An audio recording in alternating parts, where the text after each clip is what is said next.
Item ಯಾವುದೇ ಇರಲಿ try ಮಾಡಿ ಆಚಿ ಚಿಕನ್ ಮಸಾಲಾ. ಆಮೇಲೆ ಪೊಲೀಸ್ ಇಲಾಖೆಯಲ್ಲಿ ಗೆಳೆಯರಿರ್ತಾರೆ. ಆದರೆ ಒಟ್ಟಾರೆಯಾಗಿ ನಾವೇನು ಹೇಳ್ಬೇಕಂದ್ರೆ ಇದು it applies to any politician, ಯಾವುದೇ ಇನ್ಫ್ಲೂಯೆನ್ಸ್ ಪೊಲಿಟಿಷಿಯನ್ ಎಲ್ಲರಿಗೂ ಅದೇ ಥರ ಇರ್ತದೆ. ಬಟ್ ನಾವು ಈ ಥರ ಪೊಲೀಸರ ಮೇಲೆ ಇಷ್ಟು ನಾವು ಅನುಮಾನ ಪಡ್ತಾ ಹೋಗ್ಬಿಟ್ರೆ ನಾಳೆ ಕಾನೂನು ಪ್ರಕಾರ ನಡೆಯೋದು ಹೆಂಗೆ? ಈಗ ಏನಾದರೂ ಒಳಗೆ ಅರೆಸ್ಟ್ ಮಾಡಿದ ಮೇಲೆ ಬರಿತಿ ಬಸವರಾಜ್ ಅವರಿಗೆ ಏನಾದರೂ ಅಲ್ಲಿ ಒಳಗೆ ತೊಂದರೆ ಕೊಡೋಕ್ಕೆ ಅವ್ರನ್ನ ಪುಡಿ ರೋಡಿನ pick pocket. He is an very important politician of the city. His security is uppermost priority. ಅಷ್ಟು ಈಸಿ ಅಲ್ಲ. ಬಟ್ ಆದರೆ ಏನಾಗುತ್ತೆ ಅಂದರೆ ಈಗ ನೀವು ತಲೆ ಮರೆಸ್ಕೊಂಡು ಹೋಗೋದು, ಅಜ್ಞಾತ ಸ್ಥಳದಲ್ಲಿ ಇರೋದು, ಅದು ಅಜ್ಞಾತ ಸ್ಥಳ ಯಾವಂತ ಗೊತ್ತಿಲ್ಲ, ಪೊಲೀಸರು ಗೊತ್ತಿಲ್ಲ. ನನಗೆ ಒಂದು ಸ್ವಲ್ಪ ಭಾರಿ ಕುತೂಹಲ ಇರೋದು ಸರ್, ಇವರು ತಲೆಮರೆಸ್ಕೊಳ್ಳೋಕ್ಕೆ ಆಯ್ಕೆ ಮಾಡಿದಂಥ ಸ್ಥಳ sir, that is Ahmedabad. Ahmedabad I think Basavaraj ಅವರು ಅನ್ಕೊಂಡ್ರೇನು ಆಗ ಕುಮಾರಸ್ವಾಮಿ ಅವರ ಸರ್ಕಾರ ನೋಡಿ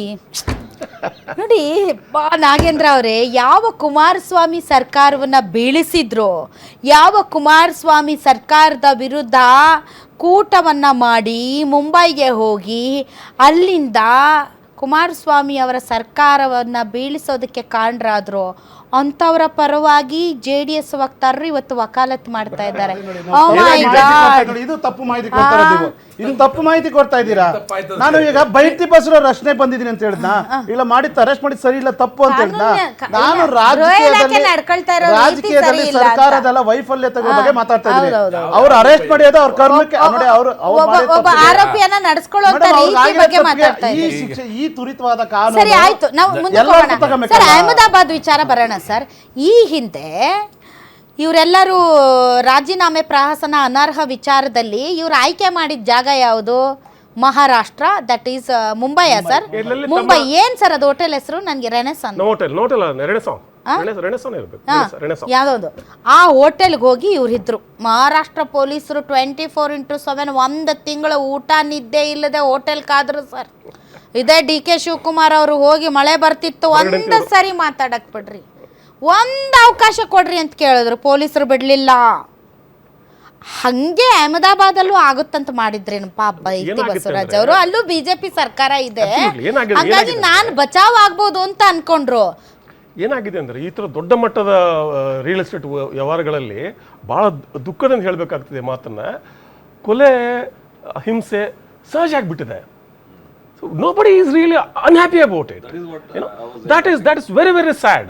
ಅದು ಬೈರತಿ ಬಸವರಾಜ್ ಆಗಿರಲಿ ಮತ್ತು ಬೇರೆ ಯಾರು ನಮ್ಮಲ್ಲಿ ಅನೇಕ ರಿಯಲ್ ಎಸ್ಟೇಟು ಇದರಲ್ಲಿ ಗುಂಡಾಗಿರಿ ಮಾಡೋರು ಇದ್ದಾರೆ. But it has become common. ಅದನ್ನು ನಾರ್ಮಲೈಸ್ ಮಾಡಬಾರ್ದು. ಅದನ್ನು ನಾರ್ಮಲೈಸ್ ಮಾಡಿದ್ದಕ್ಕೇ across the party line maybe he is getting some support, maybe, I don't know, maybe is getting some support.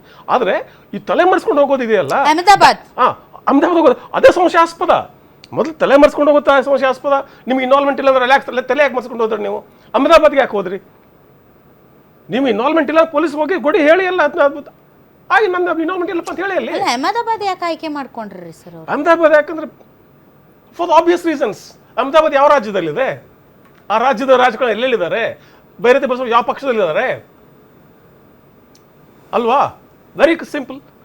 ಈಗ but ಆ ಪ್ರಭಾವ ಯಾವುದೇ ರೀತಿಯಾದ ವರ್ಕ್ ಆಗಿಲ್ಲ, ಹೊರನೋಟಕ್ಕೆ ನನಗೆ ಕಂಡಿಲ್ಲ, ಅದು ಯಾರು ಕೂಡ ಬಿಜೆಪಿಯ ಮುಂಚಿನ ನಾಯಕರು ಯಾರು ಕೂಡ ಇದ್ರ ಬಗ್ಗೆ ಇದು ಮಾಡಿಲ್ಲ, ಯಾವುದೇ ಒಂದು ಸಹಮತ ಆಗ್ಲಿ ಸಿಂಪತಿ ಆಗಲಿ ತೋರಿಸಿಲ್ಲ. ಅದು ನಿಜ.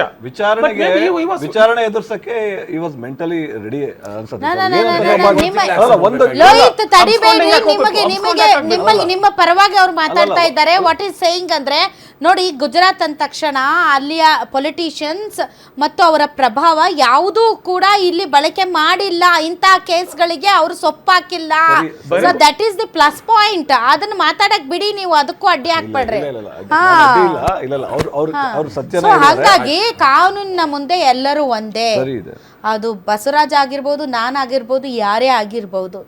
ಬಟ್ ಇನ್ವಾಲ್ವ್ಮೆಂಟ್ ಇದೆಯಾ? That is also very very important question. ಇವತ್ತು ಅವರನ್ನು ವಶಪಡಿಸಿಕೊಂಡಿರೋದು ತನಿಖೆಗೆ, ಅವರು ವಿಚಾರಣೆಗೆ ಒಳಪಟ್ಟಿಲ್ಲ. ಹಾಗಾಗಿ ವಿಚಾರಣೆ ನಡೆಸಿದ ನಂತರ ಹೌದು ಅವರು ಕೊಲೆ ಆರೋಪಿಗಳಿಗೂ ಇವ್ರಿಗೂ ಕನೆಕ್ಷನ್ ಇತ್ತು, ಬಟ್ ಎಷ್ಟಿತ್ತು ಕನೆಕ್ಷನ್?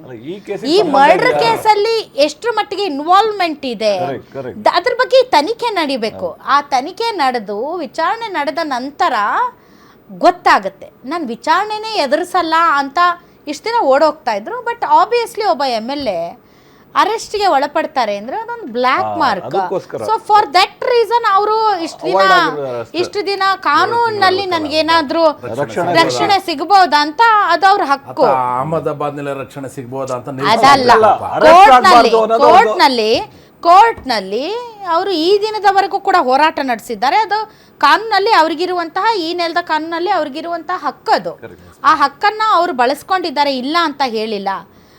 ಆದರೆ ನೈತಿಕತೆಯ ಪ್ರಶ್ನೆ.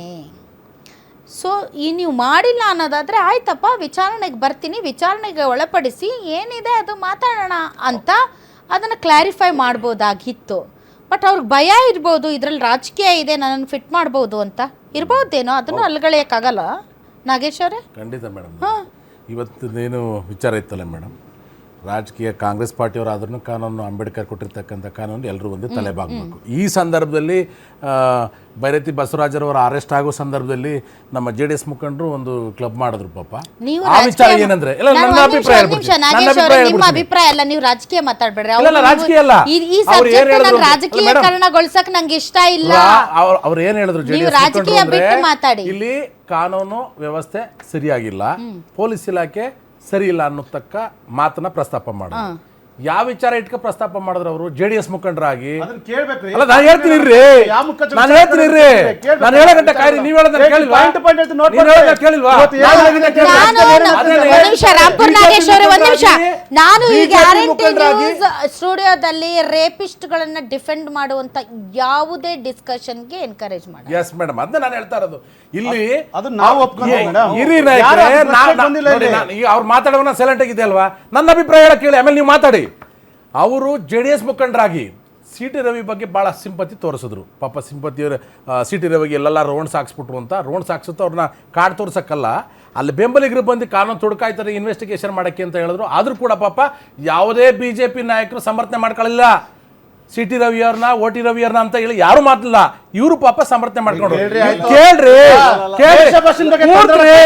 ಇದೇ CT ರವಿಯವ್ರ ಬಗ್ಗೆ ಮಾತಾಡಕ್ಕೆ ನ್ಯಾಯ ಕೊಡ್ಲಿವಲ್ಲ, ಪೊಲೀಸ್ ಇಲಾಖೆ ಇಲ್ಲ, ಸರ್ಕಾರ ಇವತ್ತು ಕಾಯ್ದೆ ನೀವು ತಂದ್ರೆ 106 ಹೆಣ್ಮಕ್ಳು ಇನ್ನು ಮನೇಲಿದ್ದಾರೆ. ನೋಟಿಸ್ ಕೊಟ್ರ ನೀವು, ನ್ಯಾಯ ನೋಟಿಸ್ ಕೊಟ್ರ ನೀವು, ಮನೆ ಸುಟ್ಟಾಕ್ಬಿಡ್ತೀನಿ, ನಾವು ಹೇಳ್ತಾ ಅಷ್ಟೇ.